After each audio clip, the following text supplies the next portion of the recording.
السلام علیکم و رحمت الله و برکاته. دوستان عزیز، امید که خوب و خوش سر حال باشیم.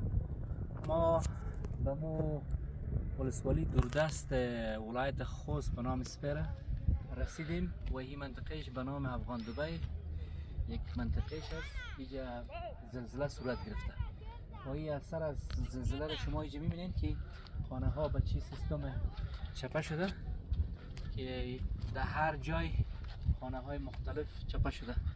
اگر شما به این قسمت ببینید و اون طرف خانه های دیگه نزدیک دیگه نمی و او بغل کوه اگر تصویر بگیرید خانه ها چپه شده و زیادترین کسایی که در شب بودن زیر زی آمارها جان خود به جانان سپردن و زخمی ها و یا به شفاخانه انتقال داده شده.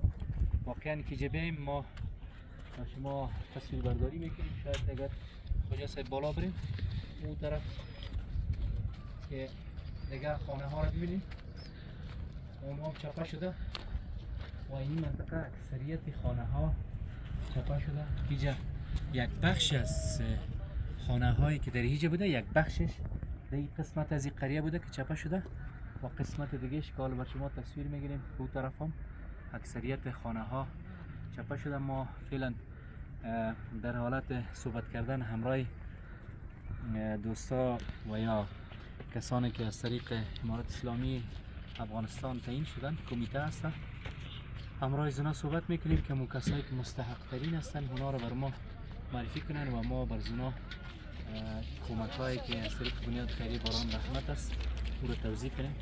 انشاءالله در هر بخش شما رو در جریان میگذاریم. عزیزان اگر شما ما رو تعقیب کنیم اون طرف هم خانه های زیاد چپه شده شما رو تصویر میبینید. دبار بشید شده دبار بینه دبار بینه در اونجا خانه ها چپه شده. یک بخش از یک قسمت از چیز است. اگر اینجا کجا سه بیجرم نشون بده چطور کیجا افتاد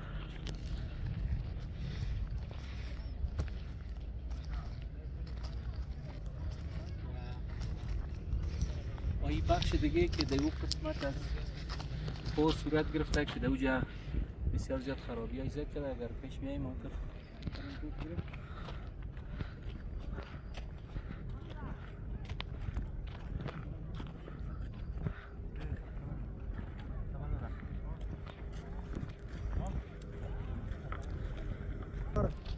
این قسمت های بخش دیگه از این قریه هست که شما اگر تصویر دیدید اکثریتش چپه شده و اون طرف بالاتر شده بالاتر رفته بریم تخریبش زیادتر شده که اگر کجا سای برو زوم کنی خانه ها را یا از نزدیک بریم انشاءالله از